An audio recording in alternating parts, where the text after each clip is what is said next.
This would be a summer of training by Strasberg, organized by Crawford, and guided by the inspiration of Clerman. That first year set the pattern for those to follow. Summers of communal living, experimentation, and hard work. Of a never-ending struggle to transform the theater by transforming themselves. We went to Brookfield Center with about $5,000 and children and wives and husbands and dogs and cats and too many Victrolas.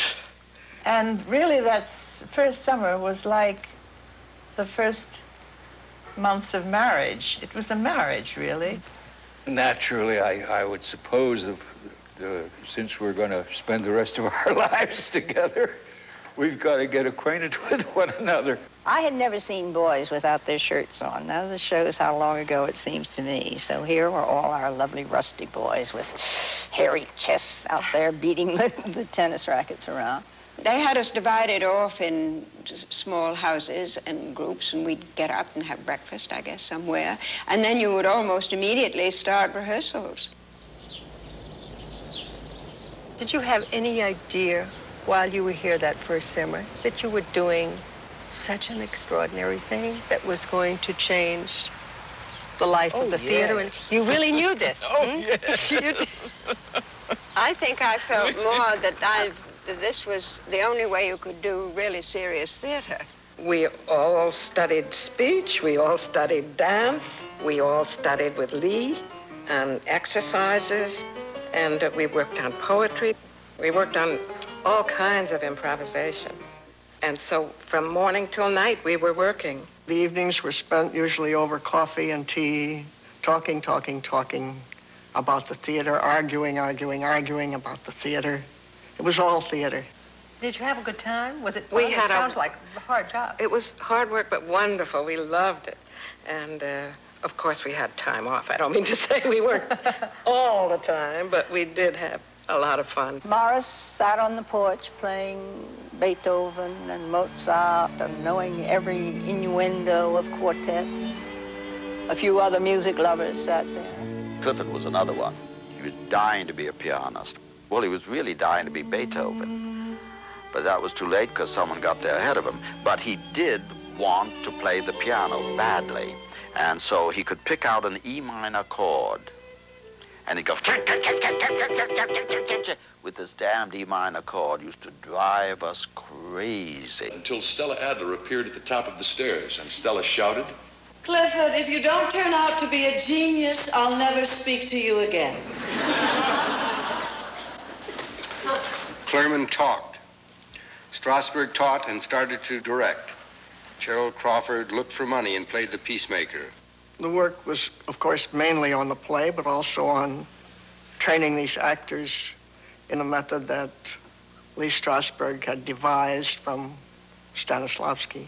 Which had as its purpose to have a kind of truthful playing out of the situation, not indicating it, as Lee used to call it. I finally found out what that word meant.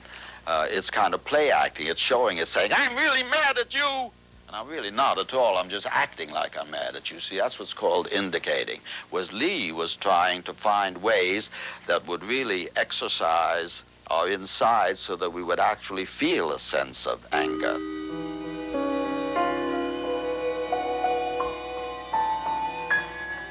If you could recall some event that happened to you earlier on in your life in detail. What room you were in. Was it winter or summer, and who was around, and the environment. And as you began to think and try to recall everything concerned with that moment around you, you find yourself receiving these emotions. I don't want the word, I want a sensation. Here, Lee Strasberg guides Ellen Burstyn through an emotional memory exercise. I can hear screaming. Describe. And I describe is only for me to make sure that you're doing the sensory memory, not just the mental. I seem to not hear what they're saying, just the scream. This voice, you hear something. What's the voice like? What do you hear? What kind of voice?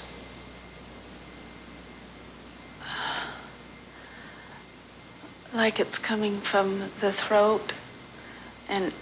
Yeah, but what does it mean? High, low, deep? You describe it your own way. It sounds like a wail. It sounds like a foghorn. I don't care what it is. It sounds like a scream. It sounds like an... No, that's not the same thing. Well, I want to know that you hear the scream, not only that you know it. What does it sound like? Sharp, high, weird, long, a wail, what? I don't know. Like... That's it. An animal? Now, it may not be the exact same feeling that you felt at that time because you're different, you're older, you're different, but it may move you in some way. Now, if you can do that exercise 3 times in a row on different occasions, if it works each time, chances are that it is deep in your psyche and can be used now artistically for some moment in a play. Lee thought that he was instilling his own system, and he was in the forefront of all that new way of looking at acting, and I guess he was.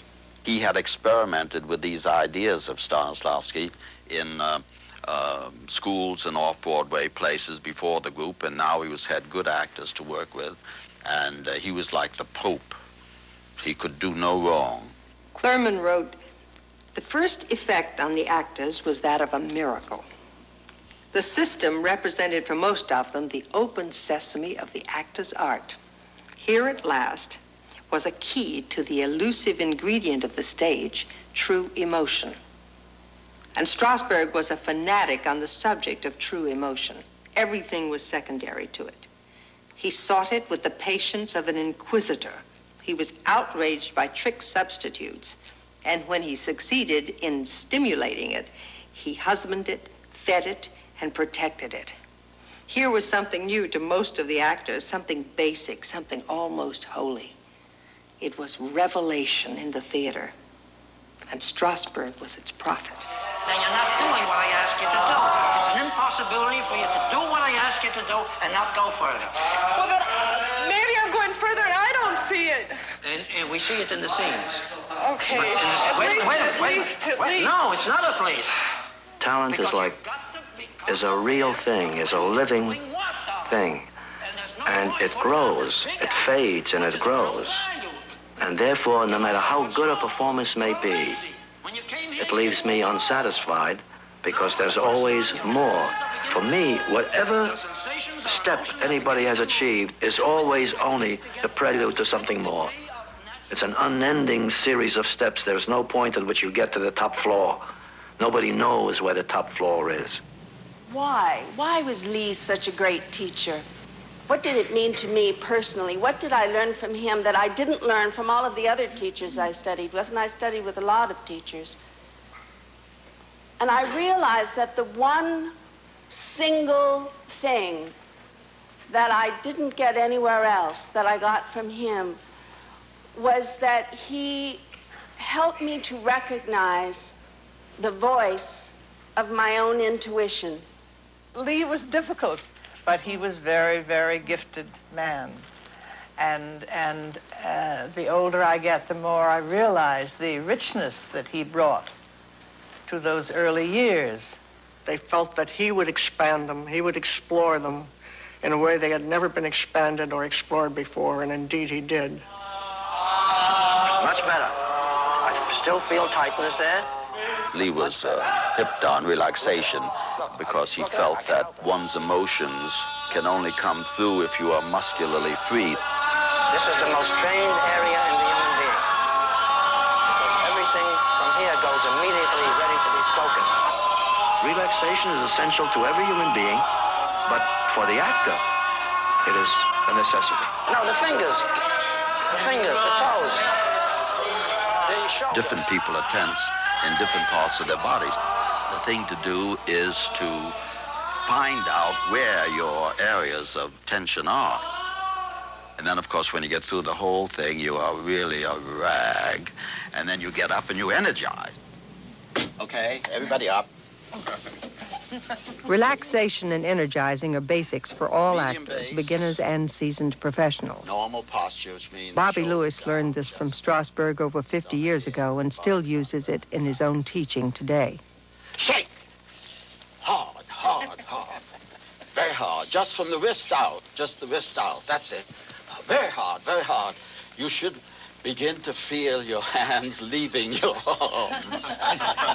And if they don't, you're not doing it.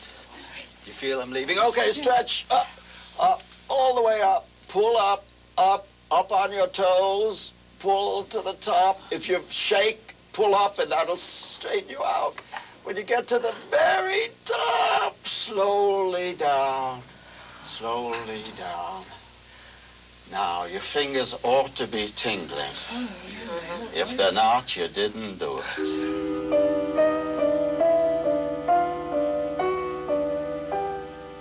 No one knew what part they would play. The play would be read to us, and then Harold would discuss the play. The spine of the play, as we used to call it then. And then the spine of each character. And after about a week of this discussion, parts would be given out. And then we would read the play once. Then we'd put the play aside. And for weeks, perhaps, we wouldn't touch the play. We'd improvise on scenes vaguely related to the play, until one fine day we discovered we used more words from the script than of our own. Who did the casting? I mean, was it a group endeavor, or? Oh, no, it was the director. It was Lee for his plays, I guess with the help of Carol and Harold. But no, we, as actors, had nothing to say. It wasn't a democratic kind of group in that sense. They were the leaders, and we all wanted them to be the leaders. The three of us decided together whom we thought was the best person for each part, and there was no countermanding that decision. That's the way it was.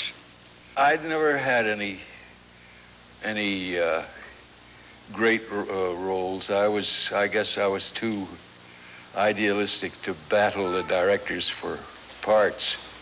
I thought we had a chance to make it, the group that is. And I was willing to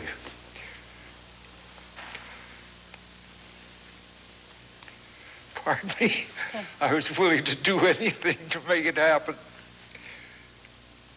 There were no stars. The ensemble was the star.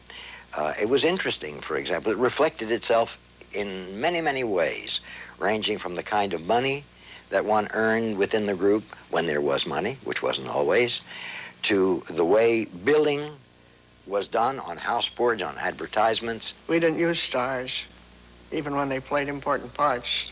Everybody was listed alphabetically. No matter how spectacular the role or how distinguished the performance, no one in the group theater ever had a solo curtain call. Many of us were willing to play minor roles or nothing at all from time to time because of the nature of the whole and for the good of the whole. I remember the end of that first summer when Broadway hadn't seen us. They had no idea what we were trying to do, and some commercial producer offered me a play. And I said, no, I'm with the group. And he said, how long is this engagement going to last? And I said, if the play's a success, 20 years. If it's a failure, 20 years.